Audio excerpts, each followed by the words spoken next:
What is up, YouTube? Today we are going to look at this front-end library called clsx. But before we start, I want to make sure you know what this library is for. In the usage sections, we can see that there are a couple of ways you can use this library. There is strings, arithmetics. From this first example, you kind of see that this library is just for joining these different kind of strings together. This is especially useful in React for joining the class names. So the first example is string, true, and bar, and then a baz. We can see the end result is a full bar baz because this true and bar is going to evaluate into bar, right? And then the objects one, basically, it's going to keep all the keys that has a truthy value.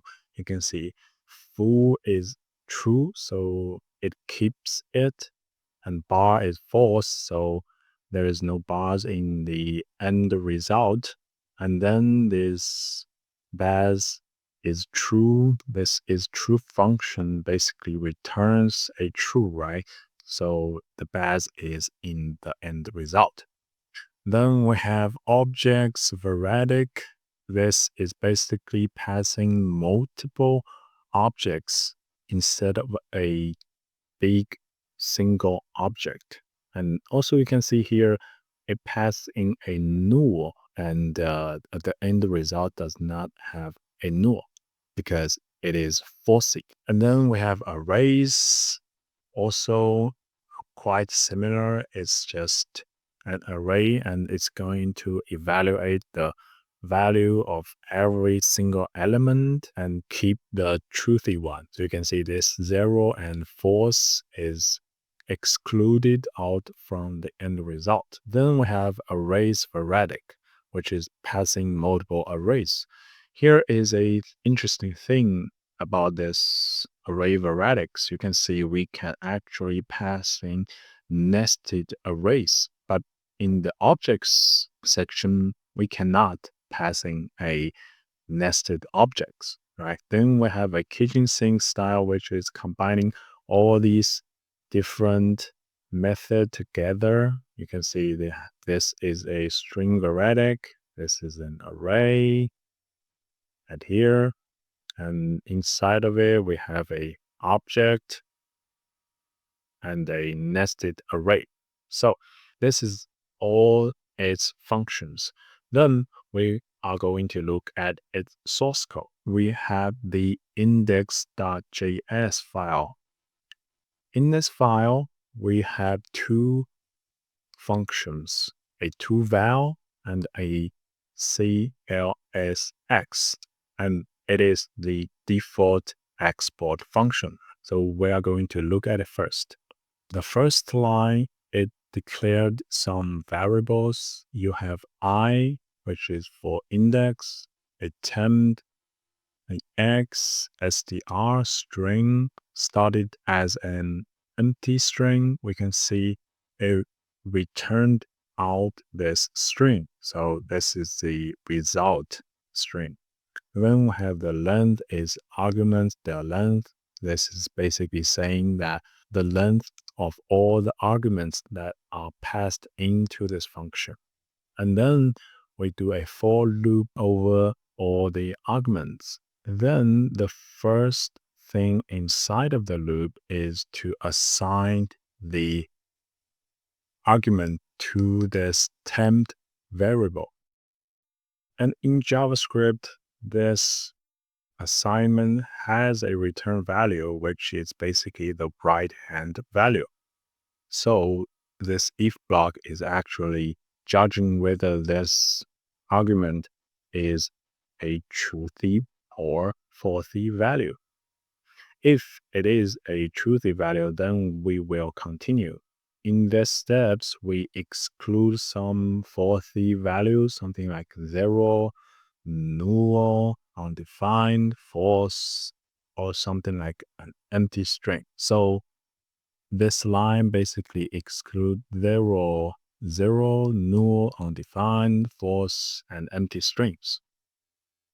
Then inside of it, we can see it runs this toVal function on this temp and assign the return value to x. This is basically doing another truthy or falsely check.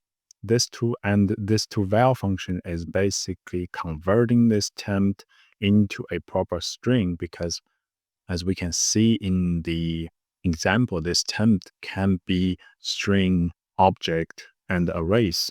So this is basically converting them all into a singular string. Then in this line, we have a string and string plus space. In JavaScript, the logic AND operator have a short circuit logic. So if the left hand value is faulty, it will not run the right hand operation. In this sense, this str can only be a string. So this is basically saying if the str is an empty string, which is a faulty value, it will not append this space. Otherwise, append a empty space at the end of the string. Then we append the x to the str to join all these values together. Then we return the str. Now we understand the core logic of the clsx function. Let's look at the toVal function. Inside of here, we have three variables, k, y, and str. And we don't know what this k and y is going to do, but this str, we can see that it's returning out. So this is the end result. Then inside of here, we have an if-else logic. In the if side, it checks for string and numbers. So if the value passed in is a string or a number, we just add it up to the str. And remember this, in JavaScript, string plus a number is going to be a string. JavaScript is going to convert this number into a string like this and then add them up. Here is also another thing we have to know, that before this function is called, we actually have a truthy or falsely check. So the string or number in here is not going to be empty string or 0 because we already excluded it. So this string and number is going to be something truthy. Then we are going to look at else if. So this else if checks for the object type, and anything else, something like a function, is going to be ignored because we doesn't have a logic for them. So let's look at the object logic. Inside of here is another if else. First, we check if it's an array, and we can see that for the array case, we just do an loop over all the elements inside of the array. You can see that there is another truthy or falsely check, checking for the current element. And then after that, we do another toVal call on the element. This is a recursive call to the toVal function. This is because, as we can see in the previous example, you can pass in something like a nested array. This is for the nested array part of the logic. Then we finally get the y as the result string. Then we add it up to the str. this part of logic is basically the same as this. Then if it's not an array, we do a for in loop. This for in is looping over all the keys inside of this mixed object. And then we check for the truthy value. If it is truthy, we add it up to the result string. And finally, we return the string. And we get the end result. So after we reading all the source code, you can clearly see that we can do something like nested arrays, but we cannot do the same for object. There is no logic for nested object. All right.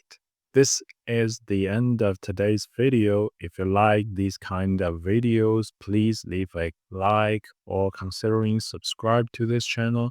It means a lot to me. If you have any problem, please leave a comment in the comment section down below. See you guys in the next video.